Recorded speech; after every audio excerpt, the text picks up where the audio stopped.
Princess Anne stopped the Garter procession after Camilla pushed Catherine aside and left her in tears. 12 days, one handwritten page, one woman changing her place in a royal procession. And somehow, that was enough to bring a ceremony that had followed the same route at Windsor for hundreds of years to a complete stop in front of cameras from around the world. But to understand why that moment happened, you have to go back 12 days. Because what happened that day was not simply a sudden argument between members of the royal family. According to this account, it began in a private rehearsal room, continued through a carefully changed document, and finally ended with Princess Anne raising one gloved hand and stopping the entire procession. And at the center of it all was one piece of paper. That document is what makes this story so important. So stay with me, because once you understand what was written on that page, who carried it through Windsor Castle, and why it ended up being replaced, the scene that unfolded outside St. George's Chapel makes much more sense. And if you enjoy stories where a small document ends up revealing a much bigger conflict, take a moment to subscribe. I'm Ivan, and I spend my time looking through records, schedules, official paperwork, running orders, and the small details that can explain what happens behind the scenes of this family. What you are about to hear is my reading of those pieces and how they fit together. By the end, you will know what was written on that handwritten page. You will know who carried it across the castle. You will understand why Princess Anne raised her hand and brought a centuries-old procession to a standstill. And most importantly, you will hear what happened behind closed doors afterward, when Catherine finally reached the point where she could no longer hold back her emotions. So let's go back 12 days. That is where this story begins. St. George's Hall at Windsor. A private rehearsal was underway. There were no members of the public, no press cameras, and no reporters watching. The only cameras in the room were technical cameras, and they were focused mainly on the floor markings rather than the faces of the people taking part. The hall was lit with a soft yellow light. The polished floor carried the markings showing where everyone was supposed to stand. Members of the royal family were being placed into their positions while a man holding a clipboard counted the steps aloud. Everything was supposed to be routine. Then Camilla arrived, and according to the account, she did something unusual. Instead of walking to her assigned position, she went toward the technical area. Behind the monitors, she stood quietly and watched the rehearsal. And what she saw on those screens was Catherine. Catherine appeared on several monitors at the same time. The cameras followed her movements, the small turn of her head, the slight smile when someone spoke to her, the quick adjustment of her ceremonial hat with 2 fingers. Nothing appeared forced. Nothing looked staged. She simply looked comfortable. She looked natural. And that, according to this account, was exactly what caused the problem. Everyone involved in the broadcast understood something very simple. When Catherine was on screen, people watched her. She did not need to demand attention. She naturally attracted it. Camilla had spent years understanding how these public appearances worked. She knew that no title, robe, position, or place beside the king could completely change the way people responded when she and Catherine appeared together. The younger woman attracted attention, and the account suggests that Camilla saw that difference very clearly during the rehearsal. But jealousy is only a feeling. Feelings can pass. What happened next was different. It was a decision. There were roughly 30 people inside that hall. Camera operators, floor managers, members of the Lord Chamberlain's staff, people responsible for marking positions, people whose job was not to observe a family disagreement, but to make sure the ceremony worked perfectly on the day. They knew the running order. They knew the camera positions. And they understood exactly what a small change in the procession could mean. Camilla turned toward her assistant. He was standing nearby with a folder containing the day's plans. She pointed toward the monitor displaying the movement arrangement. To understand why that mattered, you need to understand how these procession plans work. A procession chart is more than a list of names. It tells everyone where each person walks, who stands beside whom, and which camera positions can see them. Move someone just a few feet, and technically they are still part of the ceremony. They are still wearing the correct robes. They are still in the official procession, but they may disappear from the television picture completely. That is what made the positioning so important. According to the account, Camilla instructed the staff to divide the Wales section of the procession.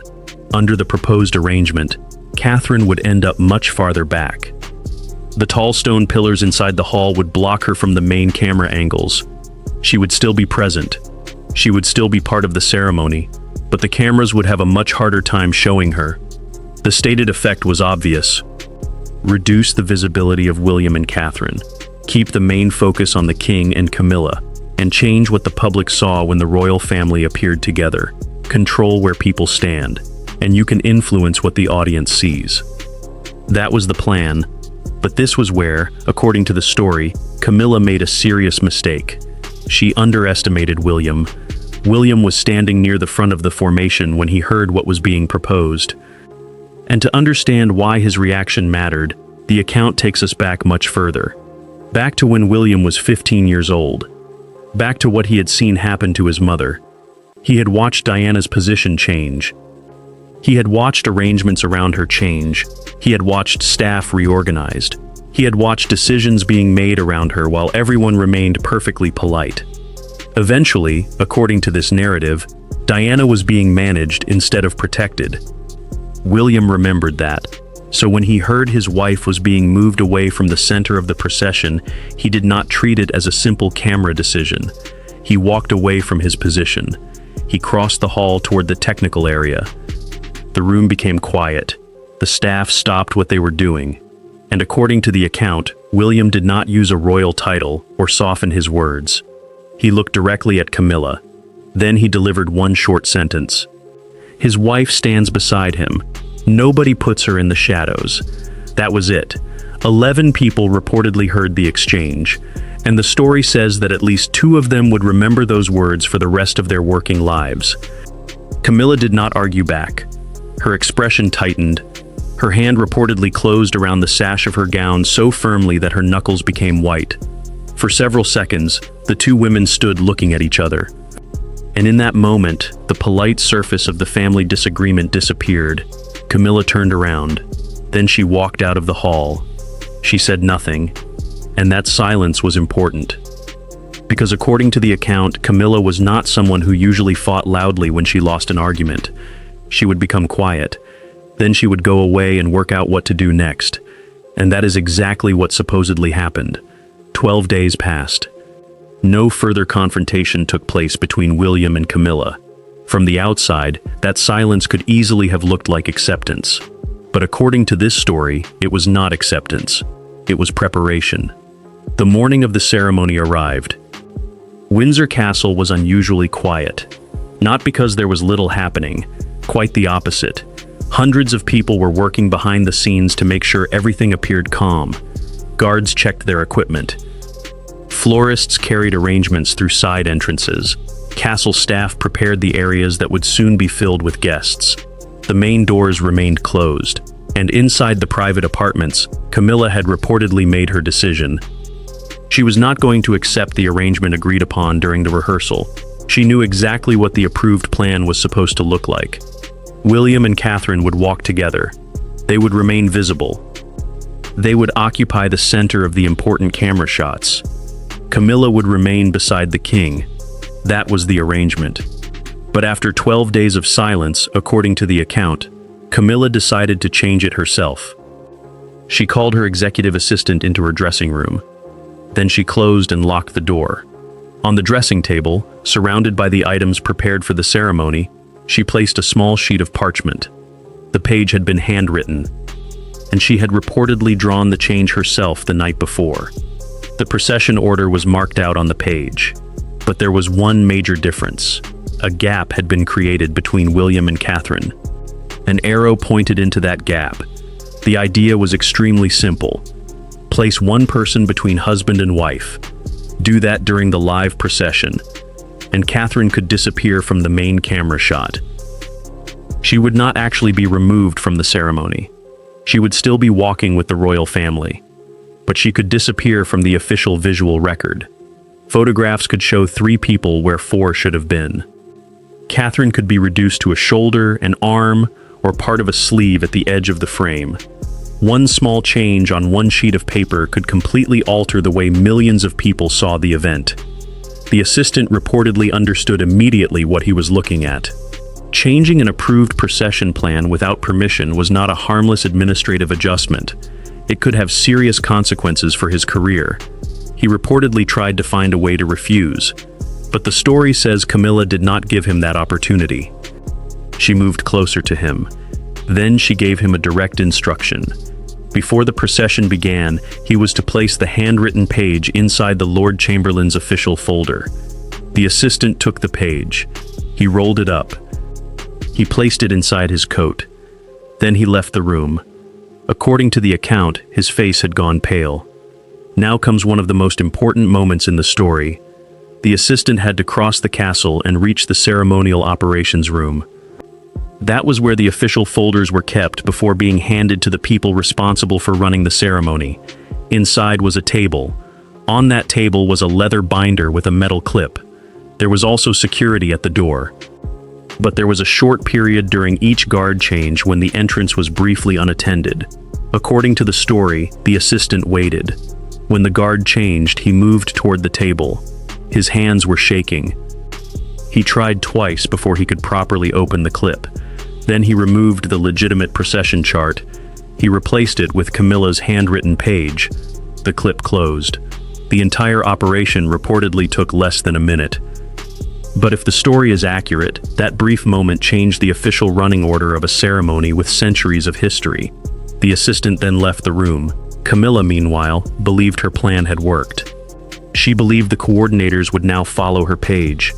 She believed Catherine would eventually find herself standing behind the stone pillars, and she believed the cameras would focus elsewhere. But there was something she did not know. She had been recorded. According to the account, William had already prepared for the possibility that something like this could happen. He had watched Camilla leave the rehearsal 12 days earlier. He had seen her reaction. And he apparently understood that her silence did not mean the matter was over. It meant she was thinking. So the night before the ceremony, William reportedly arranged for a camera to be placed inside the operations room.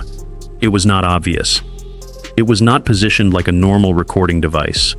The account says it was hidden inside an antique bronze object sitting on a side table. The recording was continuous. The feed was sent to a tablet. Only a small number of people knew the reason for the camera. And according to the story, William was watching when the assistant arrived. He watched the man approach the binder. He watched him look toward the door. He watched him remove one page. Then he watched him insert another. Most importantly, the camera reportedly captured the handwritten page lying flat on the table for a brief moment, long enough to see the writing, long enough to see the altered procession. William saved the recording. Then, according to the account, he went to Catherine. She was getting ready for the ceremony. He put his arms around her and told her that whatever happened outside, she should stay where she was supposed to be. He would handle the rest. She apparently did not ask for a long explanation. The story presents their relationship as one where William often does not need to explain everything. He simply tells her what she needs to know. Then William went to see his father. There were about 90 minutes left before the procession. Charles was in his private rooms.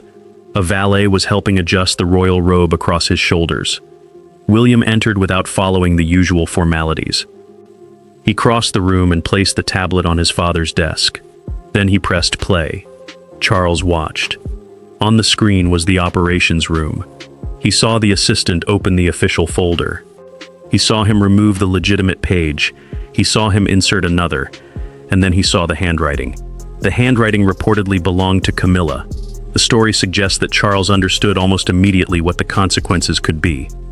If that change happened during a live ceremony, in front of international guests and cameras broadcasting to dozens of countries, the damage would not simply be a private family disagreement.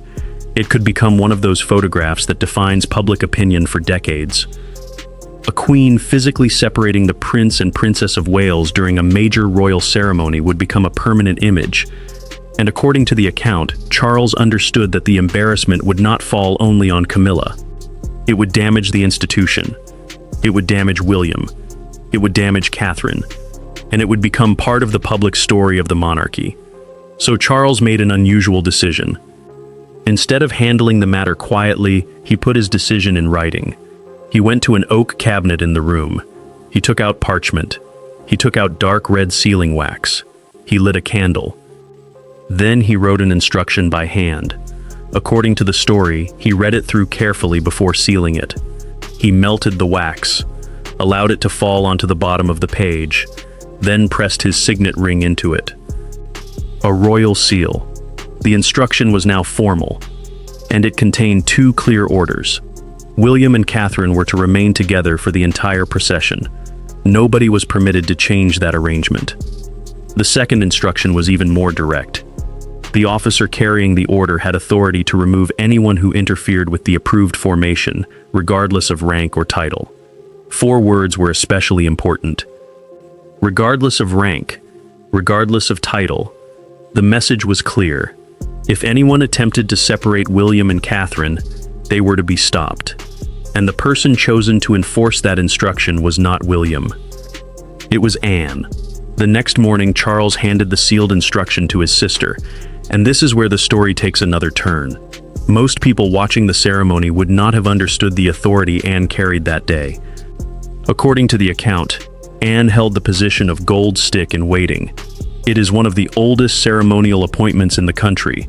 Her role includes responsibility for the sovereign's safety and the proper order of major state occasions.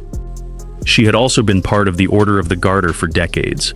So at Windsor on Garter Day, Anne was not simply another royal family member walking in the procession. She was part of the machinery that kept the ceremony moving. The practical meaning was simple.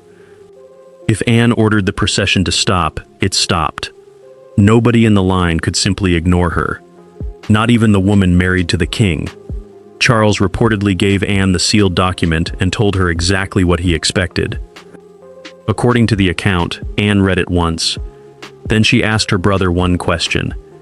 Did he understand that she might have to enforce the order in front of the cameras? Charles said yes.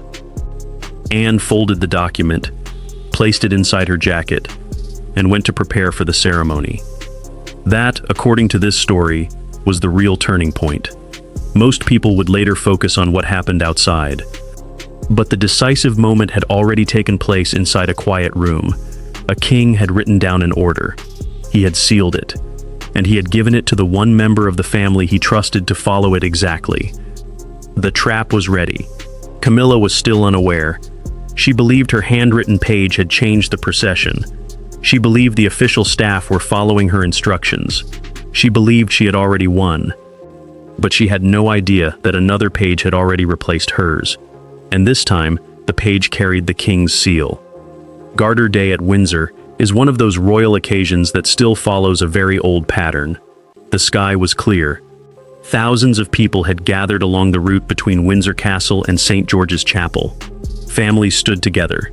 Children sat on their parents' shoulders. Some older spectators had returned to the same places they had watched from for years. Flags were everywhere. The mounted band was ready. The members of the Order of the Garter were dressed in their blue robes and ceremonial hats. To someone watching casually, it looked like a beautiful tradition that had been repeated many times before. But behind that familiar picture, something had changed. The cameras were already in position. The broadcast teams had spent weeks planning exactly where each camera would point. Every important movement had been considered. Every position in the procession had been agreed. And Camilla walked out beside the king believing that her handwritten page had changed all of it.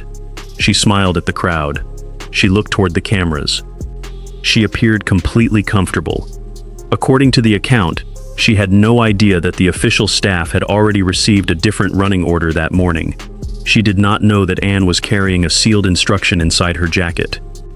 And she certainly did not know that William had been watching the entire operation from the previous afternoon. For the first few minutes, everything appeared normal. The procession moved forward. The crowd watched. The cameras followed. It looked exactly like the Garter procession people had seen year after year. Then they reached the open area outside St. George's Chapel. This was the busiest section of the route. The crowd was packed tightly around the procession. The cameras had clear views. Any change in the formation would be obvious. And according to the account, that was when Camilla made her move. She increased her pace. She moved diagonally through the line. It was not the hesitant movement of someone who had suddenly become confused. it was deliberate. She appeared to know exactly where she wanted to go. She stepped into the space between William and Catherine. As she moved through, her shoulder caught Catherine's arm. Her large ceremonial robe moved across the space between them. For a brief moment, the fabric blocked the camera's view. Catherine disappeared from the main shot. Only part of her arm and sleeve remained visible at the edge. It was exactly the kind of image the earlier handwritten plan had been designed to create. Catherine had to shorten her step to avoid walking directly into Camilla, but she recovered immediately. She did what she had done so many times before. She kept her face calm. She continued walking.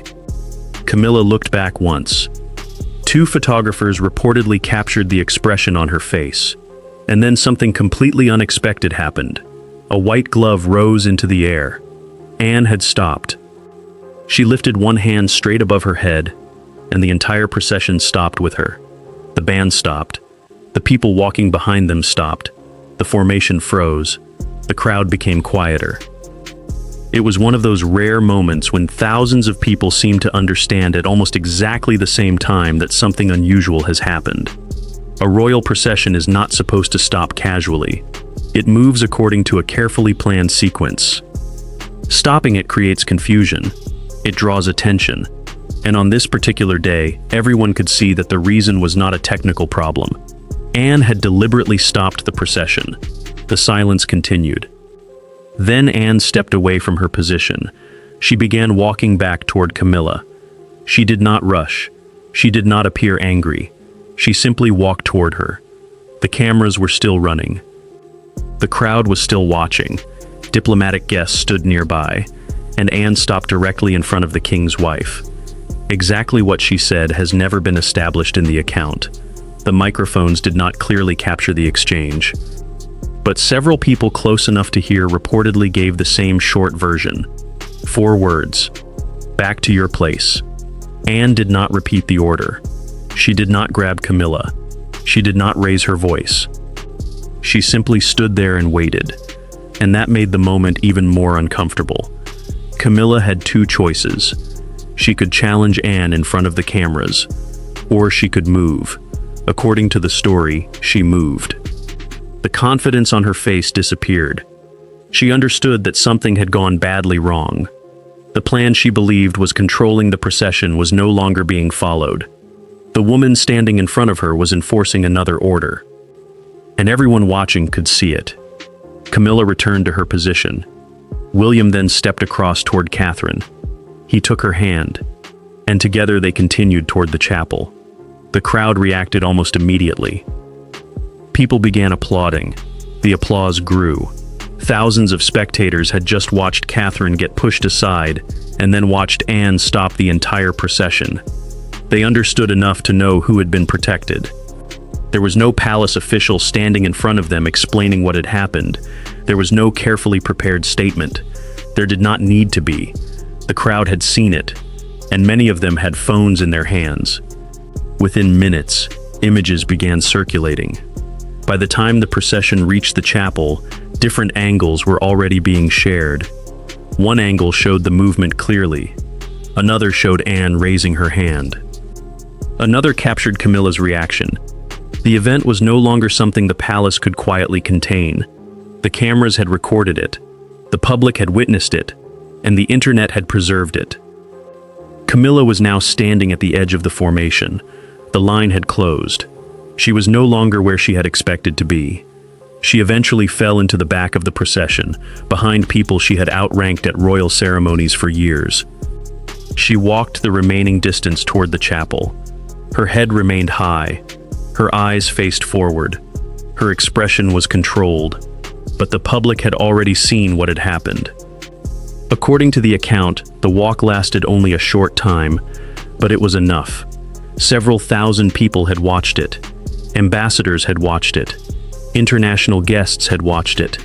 Photographers had recorded it. And the cameras had captured every important second. When the chapel doors finally closed, the public view ended. But the story did not.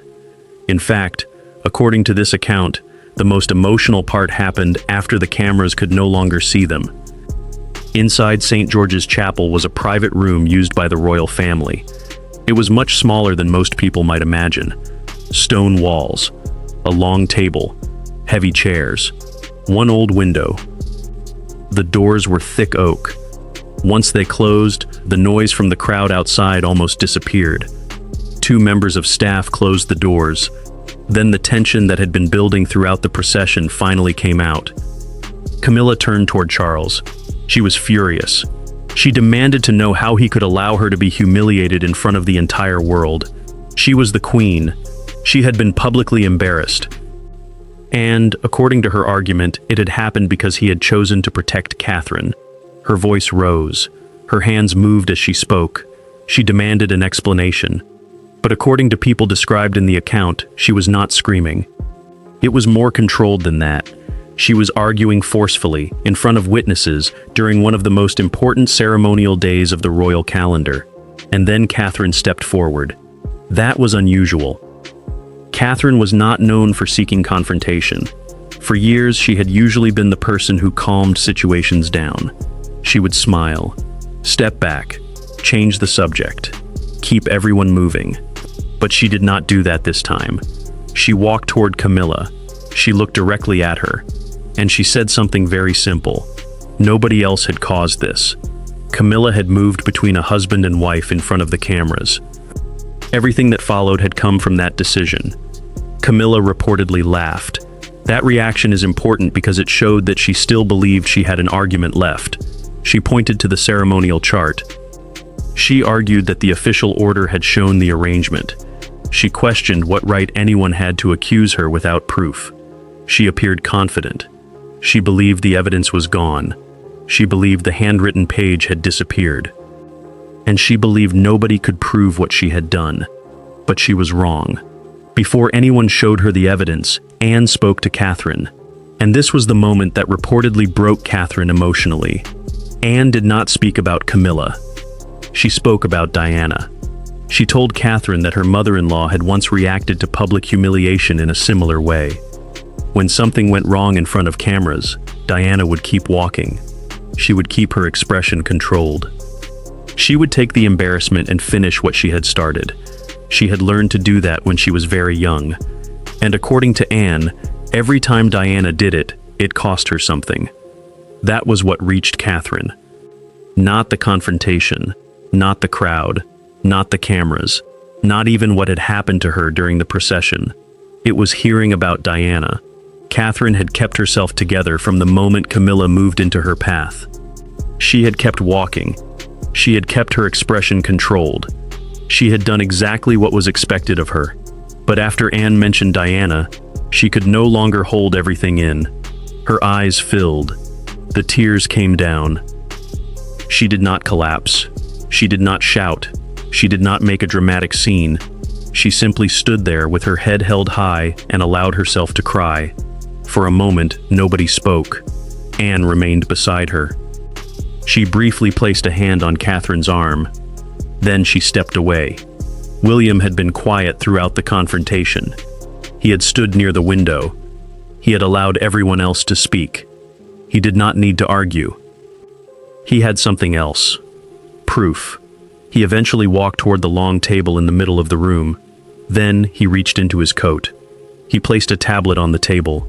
He turned the screen toward everyone. And he pressed play. The room watched the recording. The assistant entered the operations room. He looked toward the door. He opened the official binder. He removed the original procession chart. Then he placed another sheet inside. The evidence was clear. The handwritten page had been inserted. But William had something else. He reached into his coat again and placed the actual handwritten sheet on the table. The paper was still there. It had not been destroyed. It showed the procession arrangement. It showed the gap between William and Catherine. It showed the arrow, and it showed the handwriting. According to the account, William's people had retrieved the page soon after the procession left the castle. That meant he had carried the evidence with him throughout the ceremony. Even when Camilla stepped between him and Catherine, the proof was already inside his coat. Camilla stopped speaking. Her expression changed. The confidence disappeared. She reportedly took a step backward. Then she reached for one of the heavy chairs to steady herself. Nobody moved toward her. Nobody rushed to comfort her. Everyone remained where they were. Then Charles walked to the table. He placed one more document beside the handwritten page. It was the instruction he had written himself. The parchment was sealed with dark red wax.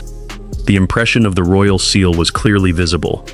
Camilla understood immediately what it meant. She knew the importance of a sealed royal instruction. This was no longer simply William's complaint. It was not a disagreement between family members. Charles himself had issued the order, and he had given Anne authority to enforce it. Charles did not shout. According to the account, he spoke calmly.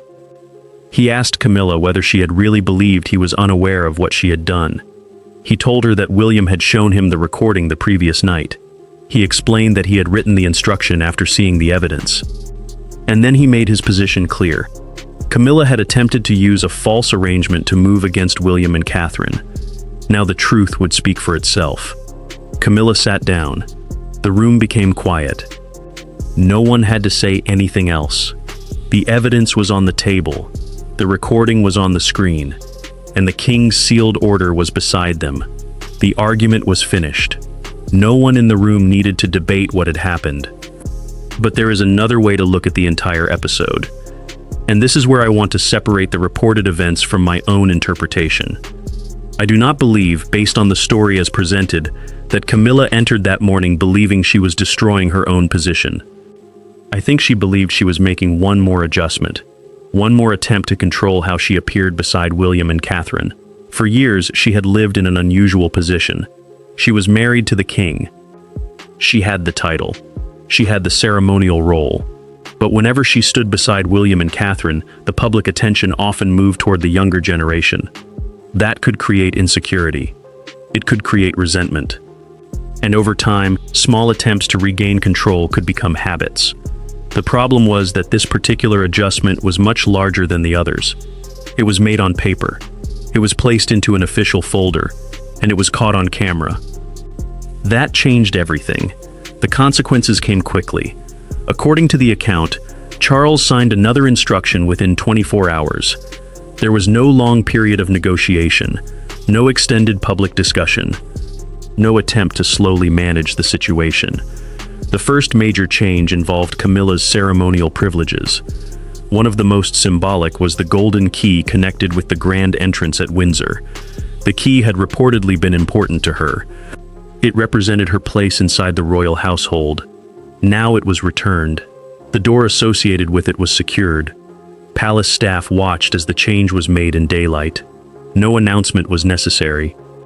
Inside a royal household, symbols can speak without words. A door being closed can communicate more than a long statement. And according to this account, everyone working there understood the message. Catherine was given greater authority over that ceremonial position. Charles also put his support for his daughter-in-law in writing. He formally confirmed her place at future ceremonial events. This was important because written instructions removed the possibility of later disagreement. Nobody could say that Catherine's position was simply an informal preference. It had been confirmed. Camilla's schedule was also reduced. Some joint appearances involving the next generation were cancelled. Several engagements that had placed her alongside William and Catherine were cut back. The assistant who had carried out the original change was removed from the palace the same day. He had worked inside the household for years. But one decision in one corridor ended his position. According to the account, he was the only person directly involved who lost his livelihood. There is an uncomfortable point here. He had not invented the plan. He had been instructed to carry it out. But when the operation failed, he paid the immediate price. There is a line from a viewer that has stayed with me. They said that in this family, staff pay in cash while the powerful pay in inches. I think there is something worth considering in that statement. Look at the assistant. He followed an order. He lost his job. Look at Camilla. She made the decision. She remained queen. Her title was not removed. Her position was not completely destroyed. That difference matters. Because whatever happened that day, the story does not end with Camilla being removed from royal life. She remained part of the family. but her influence had changed, and according to the account, she later spoke privately with Charles about what had happened. She reportedly admitted that she had become afraid of being overshadowed by William and Catherine. She admitted that she felt as though she had very little independent power inside the household.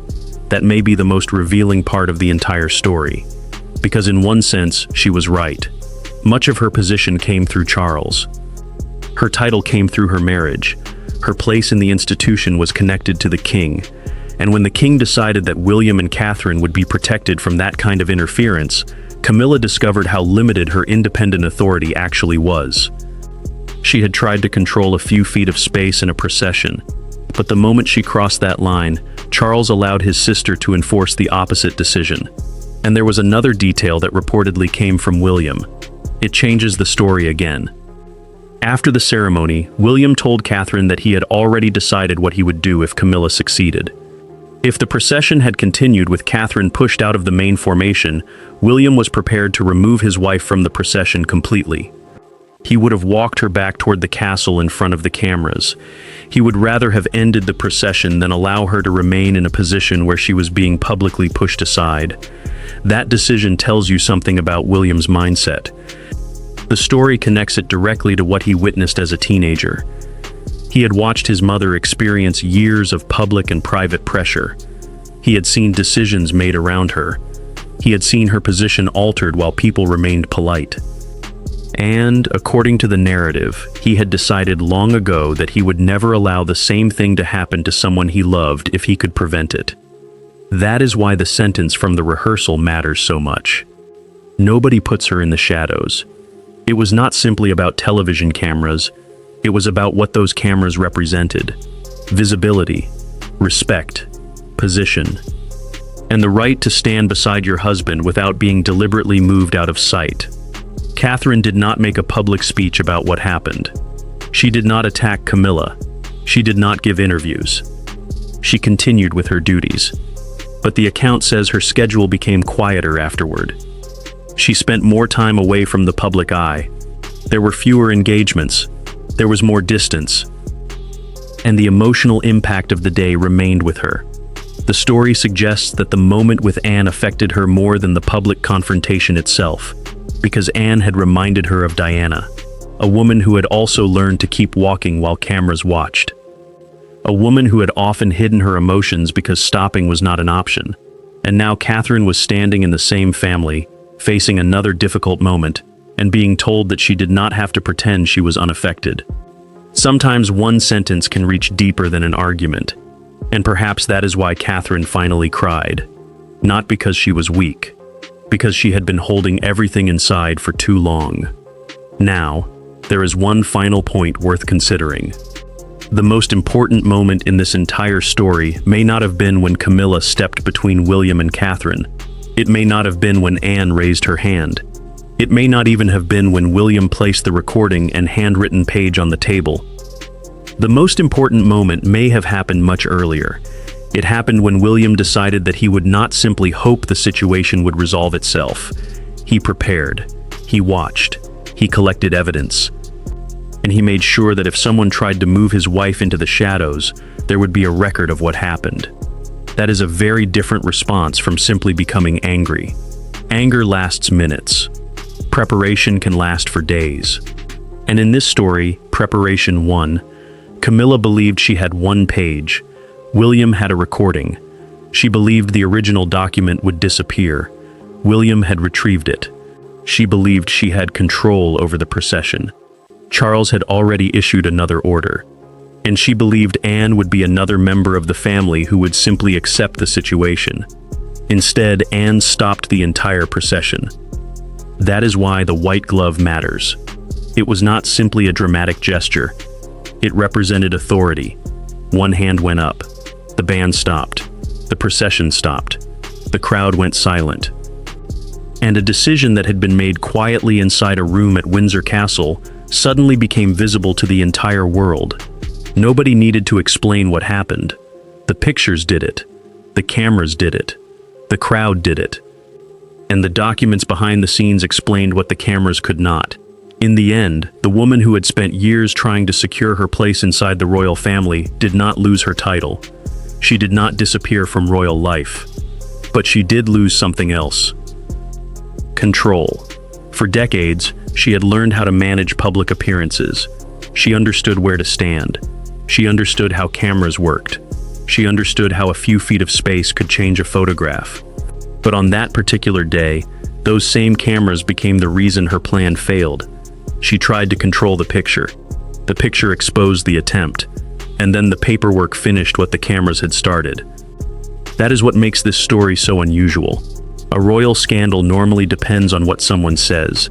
This one, according to the account, depended on what someone wrote. One handwritten page created the plan. One recording captured the action. One sealed document stopped it. And one woman in a white glove enforced the final decision. There is also something deeply ironic about how quickly everything changed. The plan itself reportedly took only a few moments to put into motion. The assistant needed less than a minute to replace the official page. Camilla needed only a few seconds to step into the space between William and Catherine. Anne needed only one raised hand to stop the procession. But the consequences lasted much longer. A career ended. Ceremonial privileges were reduced. Relationships inside the family changed. And a private disagreement became a public story that thousands of people witnessed firsthand. The assistant walked into the operations room thinking he was making a small change. He walked out carrying the consequences of a decision made above his level. Camilla walked into the procession believing she had found a way to control the cameras. She walked away from it knowing that the cameras had captured her instead. And Catherine walked into the ceremony expecting to complete another royal duty. She walked away carrying an emotional reminder of Diana that she had not expected to hear. As for Anne, she did what she had been asked to do. She did not argue. She did not explain herself to the crowd. She did not stop to consider how the moment would look. She simply followed the order. And perhaps that is why her role became so important. When everyone else was caught between family loyalty, public image, and personal emotion, Anne had a document in her pocket telling her exactly what to do. Stop the procession. Protect the approved formation. And do it regardless of rank. That is why the moment felt so shocking to the people watching.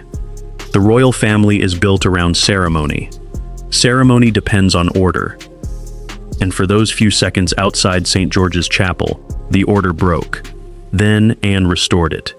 William and Catherine continued forward. The crowd applauded. The chapel doors closed, and the public saw only the beginning of what had happened. Behind those doors, the evidence came out. The tablet, the recording, the handwritten page, the sealed instruction, and finally the truth that the original plan could no longer be denied. I think that is the real lesson in this story. People often assume that power belongs to the person with the highest title. But inside complicated institutions, power can also belong to the person who controls the process. The person holding the document. The person who knows the rules. The person who is willing to enforce them. On that day, Camilla may have believed that her title gave her enough influence to change the arrangement. But Anne had something different. She had authority to enforce the procession. Charles had something even more important. He had put his decision in writing, and William had something Camilla did not expect: proof. That combination changed everything. So when people look back at the moment Anne raised her white glove, they may see a dramatic royal confrontation. But the real story, according to this account, began 12 days earlier in a quiet rehearsal room. It began with Catherine appearing naturally on a monitor. It continued with a decision to move her out of the main camera view. It grew when William refused to accept that decision. Then came the handwritten page. The secret replacement. The hidden recording. The king's sealed order. And finally, the procession. 40 seconds was enough to expose the entire plan. And perhaps that is why the image has such power. Nobody had to shout. Nobody had to physically remove anyone. Nobody needed a long speech. One person stepped into the wrong place. Another person raised one hand, and the entire ceremony stopped. Afterward, Camilla continued to hold her title. She remained part of the royal family, but the balance inside the household had shifted. William had made his position clear. Charles had made his decision clear. Anne had demonstrated that she would enforce it, and Catherine had been reminded that she did not have to face that kind of pressure alone. The story ends where it began, with the question of visibility. Camilla had spent years learning how to manage the public picture, but she could not control this one. She wanted Catherine moved out of the frame. Instead, the entire world watched Catherine become the center of the moment. She wanted to control where the royal family stood. Instead, Anne showed the world who actually had authority to stop the line, and she wanted one photograph to place herself ahead of the next generation. Instead, the photograph that survived was the one showing a princess royal stopping the procession while Catherine remained beside William. That is the part that will probably stay with people. Not the robes, not the ceremony, not even the handwritten page. It is the image of Anne's white glove in the air, the procession frozen behind her, the crowd falling silent, and Catherine moving forward beside William after being told, in effect, that she would not be pushed into the shadows. Maybe that is why this story has continued to attract so much attention. Because beneath all the royal titles and ceremony, the basic human conflict is very simple. One person wanted control. Another person refused to surrender it. A third person had to decide whether to intervene.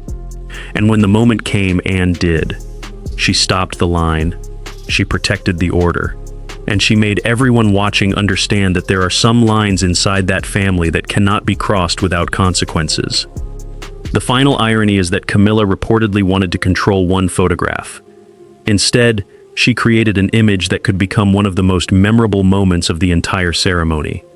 She wanted Catherine at the edge of the frame. But Catherine remained beside William. She wanted the cameras to look elsewhere, but every camera turned toward the confrontation. She wanted the paperwork to support her, but the paperwork became the evidence against her, and she wanted to quietly change the story. Instead, the story became public. So what do you think? Was Anne right to stop the entire procession? Was the response too severe? Or was it the only way to prevent a deliberate attempt to separate William and Catherine in front of the world? That part is still worth debating. Because whatever anyone thinks about the personalities involved, the central question remains the same. When someone tries to move another person into the shadows, should the people around them step in immediately? Or should they allow the ceremony to continue and deal with the conflict privately afterward? Anne chose the first option. And for those 40 seconds outside St. George's Chapel, the entire world watched her do it. If you want more stories like this, stay with me. Because royal history is often remembered through photographs.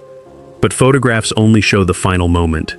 The real decisions are usually made earlier, in quiet rooms, behind closed doors, on documents most people never see. And sometimes, one handwritten page is enough to reveal everything that happened before the cameras ever started rolling.